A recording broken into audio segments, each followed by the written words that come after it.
उसके बाद से बिहार में मछली के उत्पादन में लॉन्ग जंप हुआ है, काफी उछाला है। पहले बिहार के मछली बाजार में बिहार के मछली की बिक्री 10% थी। अब आज की तारीख में बिहार से उत्पादित मछली 90% बिहार के मार्केट में उपलब्ध है। माननीय सदस्य मछली खाते हैं, इनको पता होगा।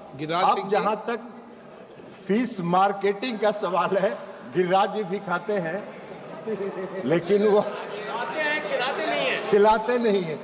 लेकिन माननीय सदस्य ने कहा कि बिहार में मार्केटिंग और इंफ्रास्ट्रक्चर के निर्माण में जो प्रधानमंत्री मत्स्य संपदा योजना के तहत जो सुदृढ़ करने के लिए वहां के इंफ्रास्ट्रक्चर को, मार्केटिंग के इंफ्रास्ट्रक्चर को, जो केंद्र की सरकार ने जो स्वीकृति दी है, 91.906 करोड़ के परिव्यय से 1708 यूनिट्स परिवहन सुविधाओं की स्वीकृति वहां दी गई है, जिसमें रेफ्रिजरेटेड वाहन, इंसुलेटेड वाहन, 2 व्हीलर्स, 3 व्हीलर्स हैं, 52 cold storage, 1 wholesale fish market, 90 fish kiosk, e trading और ई मार्केटिंग के लिए आई प्लेटफॉर्म की भी स्थापना वहां की गई है।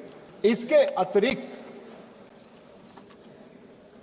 फिश फार्मर्स और फिशर्स मैन के रियल टाइम इंफॉर्मेशन के लिए एनएफडीबी ने बिहार सहित 29 राज्यों में और केंद्र शासित प्रदेशों में 111 होलसेल और रिटेल को व्यावसायिक सूचना देने के लिए कि किस प्रजाति की मछली की किस जाति का बाजार मूल्य क्या है, उसका क्या उत्पादन बाजार में बिक रहा है, किस रेट पर, उसकी सुविधा को उपलब्ध कराने के लिए fish market information system develop किया है। और बिहार में आज पटना और दरभंगा में यह सिस्टम चल रहा है एनएफडी के सहयोग से।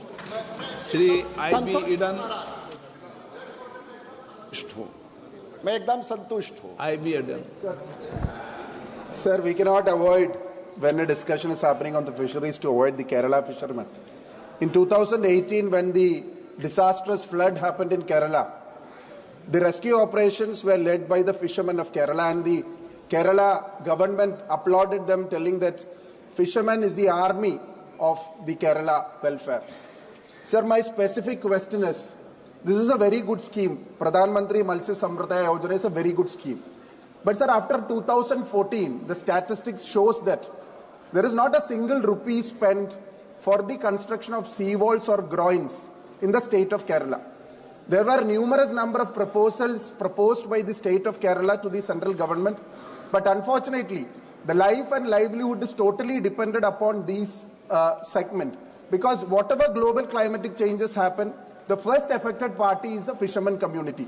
So sir, the scheme for the livelihood is very good. Honorable George Kurian Minister came to our constituency. There are 2 major fishing villages in this Yojana. Sir, completing sir. One is Chellanam and other is Nayarambalam. And the minister took very effective meetings also. Sir, unfortunately, sir, concluding sir. Sir, my question is, sir, the life and livelihood, because whatever changes happen in the seas, it is affecting the fishermen. So my question is इस योजना में आप सी walls बनाने के लिए, आप grounds बनाने के लिए पैसा अलॉट करेंगे केरला को? अध्यक्ष महोदय, प्रधानमंत्री मत्स्य संपदा योजना का एक गाइडलाइन है और उस दिशा निर्देश के आधार पर राज्य सरकारों से जो भी सूचना, जो भी प्रस्ताव आते हैं, हम उसको दिशा निर्देश के आधार पर, राज्य और केंद्र के हिस्सेदारी के आधार पर हम उसको स्वीकृत करते हैं। माननीय सदस्य जो बात कह रहे हैं वो हमारे गाइडलाइन में, हमारे जो दिशा निर्देश है प्रधानमंत्री मत्स्य संपदा योजना का, उसमें वो नहीं है।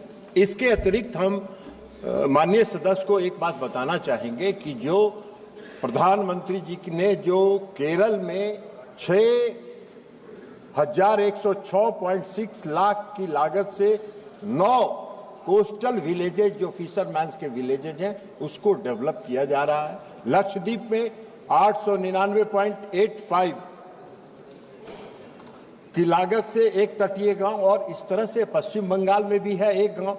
इसके अलावा भी अभी जो integrated coastal village development program है रेसिलेंट विलेज का, उसके लिए भी 100 विलेजेज सेलेक्ट हुए हैं जिसका नोडल एजेंसी NFDA को बनाया गया है और उसको हम लोग NFDB जो है नेशनल फिशरी डेवलपमेंट बोर्ड, उसका नोडल एजेंसी है, उसको इंटीग्रेटेड विलेज के रूप में विकसित कर रही है। लेकिन माननीय सदस्य ने जो सवाल किया वो हमारे गाइडलाइन में, PMMSY के गाइडलाइन में नहीं। Shri Kalyan Banerjee. Thank you, sir. Sir, there is a Bengali proverb known as "माछे भाते बांगाली", मछली और चावल बांगाली है। बंगाल में अरे कभी कभी सर बंगाल में जब भी कोई जाते हैं पहले नॉन वेज, पहले क्वेश्चन है हिलसा मिलेगा, प्रॉन मिलेगा। और मंत्री जी जब मंत्री नहीं थे, MP थे, जब दोस्त थे, अभी तो मंत्री बन गया, ऊपर में चला गया। पूछो दोस्त। सुनिए ना सर, अब सुनिए ना सर, मंत्री जी हमको जब MP थे सिर्फ वो बोलते थे हमको हिलसा कब खिलाएंगे दादा, तो हम हिलसा लेके आए थे। आप आपस में प्रश्न मत पूछो। आज सर हिलसा लेके भी आए थे उनको खिलाने के लिए, तो फिर जो जो मांगेंगे उसको लिए हिलसा लेके आएंगे, प्रॉन लेके आएंगे, उससे कुछ। सर बंगाल अभी हम देखा है इसमें जे only one coastal village at a cost of ₹750 lakh West Bengal. Kerala भी मछली चलता है, बहुत मछली खाते हैं हम लोग में। Machhli is one of the important thing. Kerala has got 6,106.61 lakh, हमको कोई असुविधा नहीं है। There are so many coastal areas in Bengal also. क्यों एक ही प्रोजेक्ट लिया है और इतना मछली हम लोग खाते हैं, जो प्रोडक्शन होता है उसमें हम लोग का नहीं चलता है। आंध्र प्रदेश से हम लोग का मछली जाता है ज्यादा, तो आंध्र प्रदेश से जाते हैं तो सर, और बिहार तो हम लोग के पास से मछली भी लेते आते हैं। धनबाद का उधर उस साइड से, झारखंड साइड से सब मछली खाने के लिए आते हैं, खाने के लिए। तो मेरा क्वेश्चन सर सुनिए ना, आप तो भेज आए सर, आप तो नहीं समझेगा मछली। तो जो मछली खाता है वो जानता है मछली क्या है, और जो मछली खाता है वो जानता है बंगाल क्या है। अच्छा सर, तो सर हमारा क्वेश्चन है, हम लोग के लिए क्या किया पश्चिम बंगाल के लिए? ये तो आप एक कोस्टल विलेज 750 लाख दिया, ठीक है, और ज्यादा कोस्टल विलेज बनाइए सर, गंगा का पास साइड में बनाइए कुछ। ओके जब sir just 1 minute sir, just I will take. जब मुरली मोहन जी जब हम लोग का स्टैंडिंग कमेटी का चेयरमैन था, एस्टिमेट कमेटी का, उन्होंने एक बात बोला था एंड आई लाइक्ड इट। ये पहले जब गंगा से इतना इंडस्ट्री नहीं हुआ तो गंगा का जो वेव आता था ऊपर से हिल से, पूरा जब ज्वार जाते थे वो पूरा पानी उधर चला जाता, तो इसलिए पानी मीठा स्वीट होता था।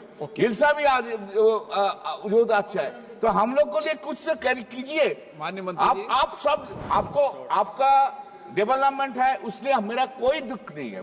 ज्यादा हो, बिहार को होना चाहिए, ज्यादा हो, लेकिन हम लोग को लिए राजीव जी किससे कहिए, कभी तो हम लोग का दोस्त है, कभी तो छोड़ के जाता है, लेकिन दोस्ती तो थोड़ा तो रहना हो रहा हो ना।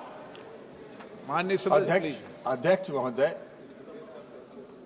माननीय सदस्य जो सवाल कर रहे हैं, पहले मैंने उत्तर में भी बताया है कि जो integrated coastal village, modern coastal village development program है वो राज्य और केंद्र के हिस्सेदारी से चलता है, और राज्य से जब प्रस्ताव आएगा तो केंद्र सरकार, प्रधानमंत्री नरेंद्र मोदी जी किसी राज्य को छोड़कर चलने में विश्वास नहीं करते हैं, सभी राज्यों को साथ लेकर चलने में विश्वास करते हैं। लेकिन माननीय सदस्य हमारे मित्र भी रहे हैं, जैसा उन्होंने कहा, वो ये बताएं, वो जो पश्चिम बंगाल की सरकार है वहां पर सरकार के जो पश्चिम बंगाल सरकार के बहुत नजदीक है, हम उनको कहेंगे कि इस तरह के प्रधानमंत्री नरेंद्र मोदी जी से आपको उनका चेहरा पसंद ना आए, मत आए, लेकिन जो उनकी योजनाएं हैं वो अगर देश के विकास के लिए है तो उसको स्वीकार करना चाहिए। प्रधानमंत्री मत्स्य संपदा योजना जब प्रारंभ हुआ तो अध्यक्ष महोदय हम आपको बताना चाहेंगे कि 2020-21 और 21-22 में पश्चिम बंगाल की सरकार ने इस योजना पे कोई शून्य परियोजना वहां का प्रपोजल भेजा और उसके बाद अभी जब प्रपोजल आया है तो उसको हम लोग अभी कर रहे हैं। और अभी जो हमने चर्चा किया पहले के उत्तर में, लेकिन हम माननीय सदस्य को ये बताना चाहते हैं कि हम लोगों की मंशा किसी राज्य को छोड़कर नहीं है। सभी राज्य विकसित होगा तभी विकसित भारत बनेगा, यह हम लोगों की परिकल्पना है। अभी हम माननीय सदस्य को बताना चाहते हैं कि अभी 100 जो रेसिलेंट क्लाइमेट रेसिलेंट जो विलेज का सिलेक्शन मैंने कहा कि जिसका national fishery development board nodal agency है, उसमें पश्चिम बंगाल के भी 5 गांव उसके 100 गांव में है, ये हम आपको बताना चाहते हैं। और ये मोदी जी की प्रतिबद्धता है, इस प्रतिबद्धता के साथ काम करें।